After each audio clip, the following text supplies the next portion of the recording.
छम छम करे छै, कंगना से खन खन करे छै।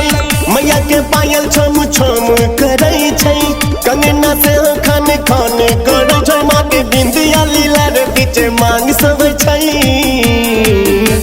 ऊपर सो फूल कोना बरसे बड़ा नीक लागे छै।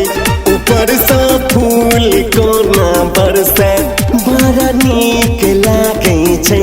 ऊपर सो फूल कोना बरसे बड़ा नीक लागे छै।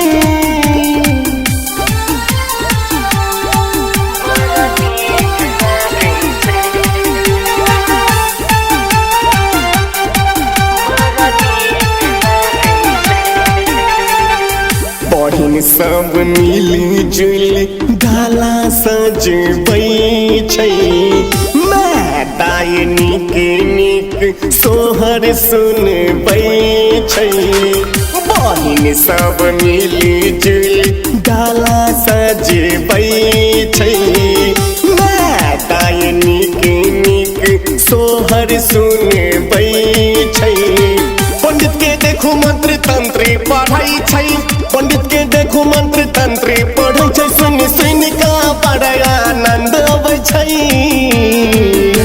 ऊपर सो फूल कोना बरसे बड़ा नीक लागे छै। ऊपर सो फूल कोना बरसे बड़ा नीक लागे छै। ऊपर सो फूल कोना बरसे बड़ा नीक लागे छै। एखन अहाँ सुनि रहल छी जयश्री कैसेट कंपनी के प्रस्तुति।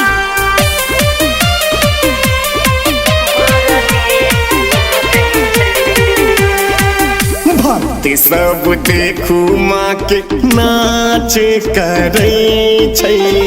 साल में 4 दिन माँ के मंदिर सजै छै। भक्ति सब देखू माँ के नाच करे छै। साल में 4 दिन माँ के मंदिर सजै छै। कुंदन के संगे कनी गाय लियो भैया, कुंदन के संगे कनी झूम लियो भैया। माँ के अंगना गम गम गम करे छै। ऊपर सो फूल कोना बरसे बड़ा नीक लागे छै।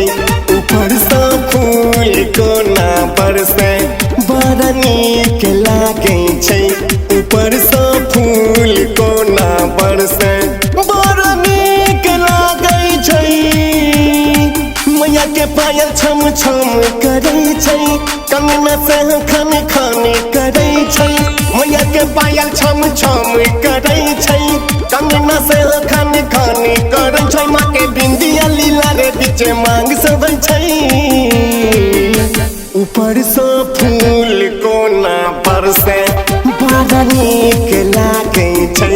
ऊपर सो फूल कोना बरसे बड़ा नीक लागे छै। ऊपर सो फूल कोना बरसे बड़ा नीक लागे छै। ऊपर सो फूल कोना बरसे बड़ा नीक लागे छै।